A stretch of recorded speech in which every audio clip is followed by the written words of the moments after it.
iepriekšējā pieredze bija pilnīgi nulle cīņās. Ja kāds nāk tur ar brīvās cīņas, klasiskās boksa pieredzi, man vispār nulle backgrounds, pirms tam pilnīgi citiem sporta veidiem nodarbojos.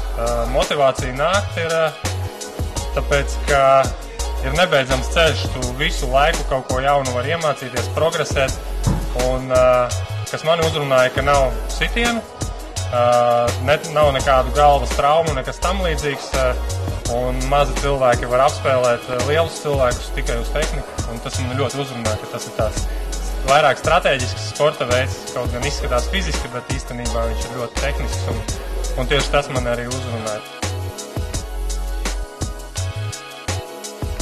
Чем зацепил, да, данный вид спорта? Потому что мне нравится как бы более технически подходить к борьбе, более контролировать человека, неважно сколько он весит, сколько ему возраст. Залог успеха, наверное, в регулярности, rегулярно посещать тренировки. Iesāku, tāpēc, ka man likās, ka katram jāzina kaut kas priekš pašaizstāvības. Tas bija arī galvenā motivācija. Es gribēju kaut ko, lai es varu aizstāvēt. Un tad es pameklēju, ko ir vērts trenēties, un tad top varianti bija MMA, boks un jiu-jitsu. Un līdzīgi kā Kasparam, es negribēju kaut ko tādu, kur es varu regulāri dabūt pa galvu.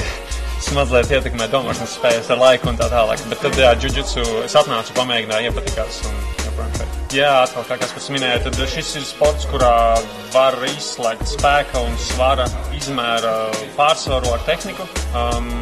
Tā kā 1 pret 1, tas ir viens no labākajiem, ko mācīties. Ir savi mīnusi, bet jā, bez tā tīri, ko dara, tā kā notiek cīņa un ko var izdarīt, izmantojot šo cīņas mākslu, tad uzlabojas daudz, kas uzlabojas domāšana, koordinācija, elastība, izturība. Ir tādā ziņā visādi labi pusi. Ļoti banāls draugs pasaules atnāca un aizkavējos uz 3 gadiem. Un plānoju vēl aizkavēties ilgi.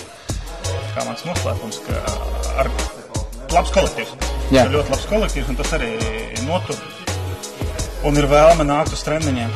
Pēc kāda laika, kad viss sāk sanākt, tad tu jūti to progresu. Un galvenais ir sākt. Un labi ir paņemt kādu draugu līdzi. Kad tev ir jau ar draugiem, tad ir labāk.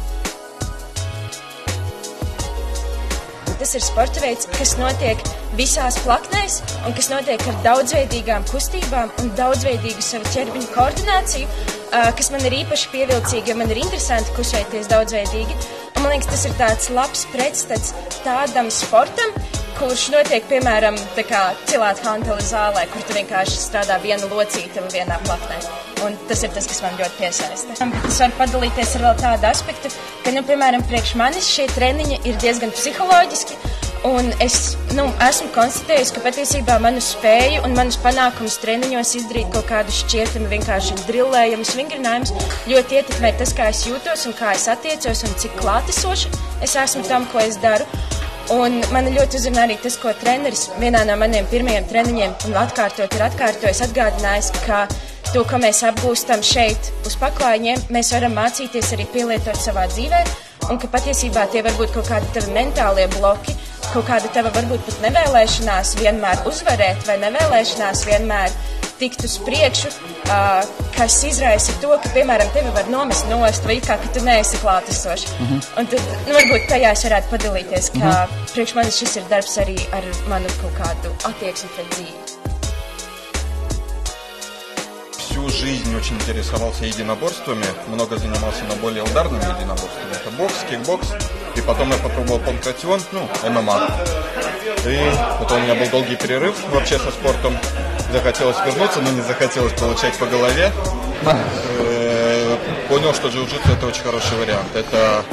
Я думаю, что это самая совершенная борьба. То есть все тейкдауны, все болевые разрешены, не так, как в самбо. В самбо запрещены удушающие, там можно только болевые делать на конечности, на руки, на ноги. Не так, как в дзюдо больше бросковая техника.